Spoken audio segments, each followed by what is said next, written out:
I'm in my garage, elbow deep in the guts of a '67 Chevy Camaro, the kind of car that hums like a dream when you get her purring just right. The wrench slips, clangs against the concrete, and I'm cursing under my breath when I hear this screech like a banshee crossed with a megaphone cutting through the quiet of my suburban street in Oakwood Hills. It's Linda Hargrove, our neighborhood's self-crowned HOA queen, storming down my driveway like she's auditioning for a villain role in a Spielberg flick, hollering, "Where's the sheriff? Get him out here now." And before I know it, there's a full-blown circus outside my house, complete with flashing lights and enough deputies to raid a small cartel.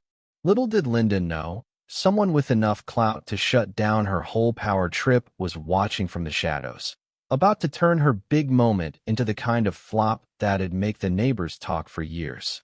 Let's rewind a bit. My garage. It's my sanctuary. Been fixing cars since I was a kid, learning from my dad how to bring old beauties back to life. These days, it's where I tinker with classics and keep our family's beat-up 2015 Subaru running. But 6 months ago, I landed this hush-hush contractorial cloak and dagger stuff for a blacked-out SUV, the kind with bulletproof windows, encrypted comms, and tires that could roll through a war zone. I'm talking serious James Bond vibes, the kind of job that comes with NDAs thicker than a phone book and background checks that probably dug up my third-grade report card. The client? They said, 3 p.m., Friday, be ready, and keep your mouth shut. Fine by me, I am just a mechanic with a knack for keeping secrets and a mortgage to pay. Oakwood Hills, though, isn't exactly the place for secrets.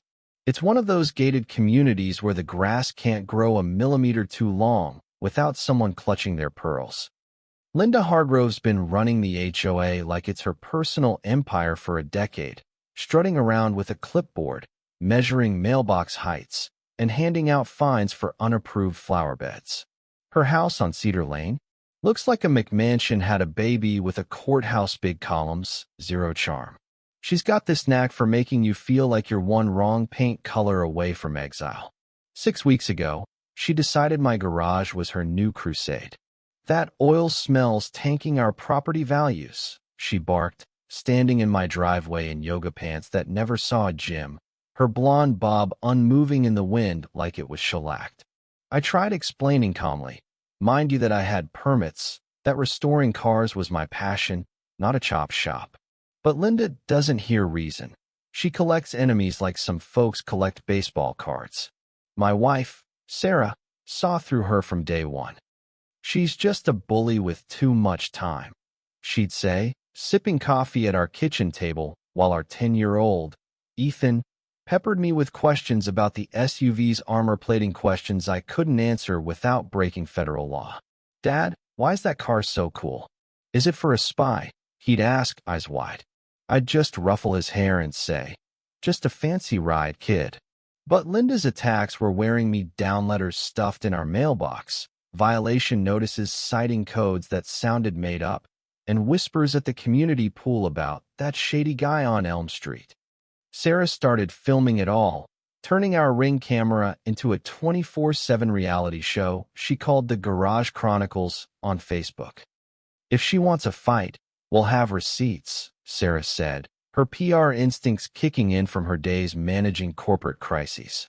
Things hit a boiling point when Linda dropped a 20-page official notice on our doorstep, looking like she'd raided a law library for every obscure regulation she could find. "You've got 48 hours to clear out that garage," she said, smirking like she'd already won, flanked by some guy named Victor Klein, who claimed he was a city compliance officer. Victor had this twitchy vibe, like he was allergic to eye contact, and when I asked for his ID or the exact code I was breaking, he mumbled something about zoning protocols and tripped over his own jargon. I'd spent years at Ford navigating red tape. I knew a fraud when I saw one. Sarah dug into it that night, pulling up county records on her laptop. "Half these laws don't exist," she said, her voice sharp with victory. And Victor? No record of him working for the city. Ever. Ethan, bless him, had his own breakthrough. Kid's been obsessed with his new GoPro, filming everything from squirrels to our dog chewing his toys. Turns out, he caught Linda and Victor in her Lexus, parked across the street, rehearsing their big confrontation like it was a high school play. Just stick to the zoning angle, Linda's voice hissed through the grainy audio. He won't know the codes are outdated. Sarah's eyes lit up when we watched it. This isn't just about your garage, she said. They're hiding something bigger. I couldn't sleep that night, so I started poking around the county's public records. What I found made my stomach turn. Linda's HOA had raked in $400,000 in fees over 2 years, supposedly for community upgrades. But the numbers didn't add up. $150,000 funneled to consulting services owned by none other than Councilman Roger Tate's brother-in-law. Roger was pushing a shady deal to rezone land near Oakwood for a strip mall, and Linda's job was to make life miserable for anyone who might notice like me. My garage wasn't the problem. It was a loose end in their plan to tank property values and justify a land grab. Friday rolled around, and Linda called an emergency HOA meeting at the community center, decked out like she was running for mayor in a red blazer and heels that clicked like a countdown. The room was packed. 50 neighbors, some curious, some just scared of her. She launched into a PowerPoint about my illegal garage operation, throwing around terms like commercial zoning breach with the confidence of someone who'd never been challenged. I walked in, Sarah's live stream rolling, and said, "Linda, can you cite the actual law I'm breaking?" The room went quiet. She fumbled, tossing out a California code. California, in Virginia, and I held up the real zoning laws, printed and highlighted. Virginia Code February 15th. 2286 says HOAs can't regulate private property like this, I said, watching her face turn the color of her blazer. Then Mrs. Clara, our 70-year-old neighbor who's sharper than most lawyers, stood up. "Linda, where's the $150,000 in HOA fees that vanished?" she asked, voice like steel. The crowd gasped. Linda stammered, but the damage was done. Sarah's stream hit 2,000 viewers, neighbors texting neighbors, and the whole thing was spiraling out of her control. Desperate, Linda made her move. At 2:47 p.m., she called 911, right there in the parking lot, voice shaking with fake urgency. "There's a dangerous man at 312 Elm Street, stockpiling weapons, maybe explosives," she cried. I heard it through Sarah's stream, my heart sinking as sirens wailed closer. By 2:52, 6 sheriff's cars and a SWAT van screeched into my cul-de-sac. Linda was in her element, pointing at my garage like she'd uncovered a terrorist cell. "That's the place," she shouted. I stepped out, hands up, calm as I could manage. "Officers, I'm happy to cooperate, but I need a warrant and specifics," I said. The lead deputy, Officer Daniels, looked skeptical, asking Linda for details. She floundered. I smelled chemicals, and I could see Daniels realizing this was a setup.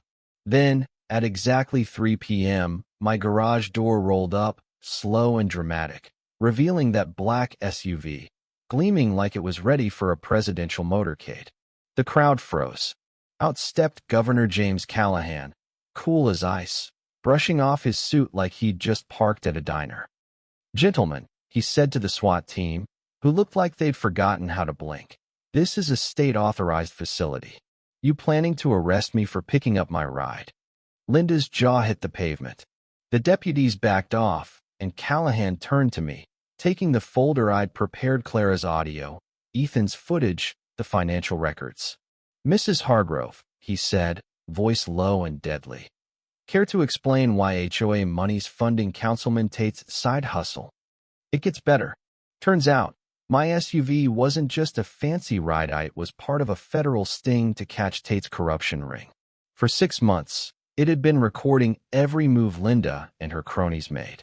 Victor Klein showed up, sweating, begging to cut a deal. "I'll testify," he blurted, spilling about bribes, fake permits, and a plan to bulldoze half the neighborhood for profit. Linda tried to play victim, but Callahan played her own words back: "Ethan's audio, clear as day. He's just a grease monkey. He won't fight back. Oh, Linda, you picked the wrong grease monkey. 3 months later, Linda's in an orange jumpsuit, sentenced to 6 years for fraud and false reports. Tate's facing RICO charges, his career toast. The HOA's gone, replaced by a community board led by Clara, who's got us fixing playgrounds with the recovered cash. Sarah's Garage Chronicles hit 150,000 followers, sparking a state law named after us cracking down on HOA scams. Ethan's YouTube channel's blowing up, his little documentary on the whole mess winning awards. Me? I opened a shop, teaching kids like Ethan how to wrench on cars, giving them a shot at something real. Looking back, I think about what Callahan said that day. Corruption doesn't win when people stand up. Linda thought she could bully us out of our home, but one camera, one family, and a whole lot of stubborn turned her empire to dust. What would you do if someone like Linda came for you? Drop a comment. Tell me your story. Have you faced an HOA nightmare or a local power trip? Share this if you think regular folks can take down the big dogs. And if you're into stories where the underdog wins, hit subscribe. You've got more coming.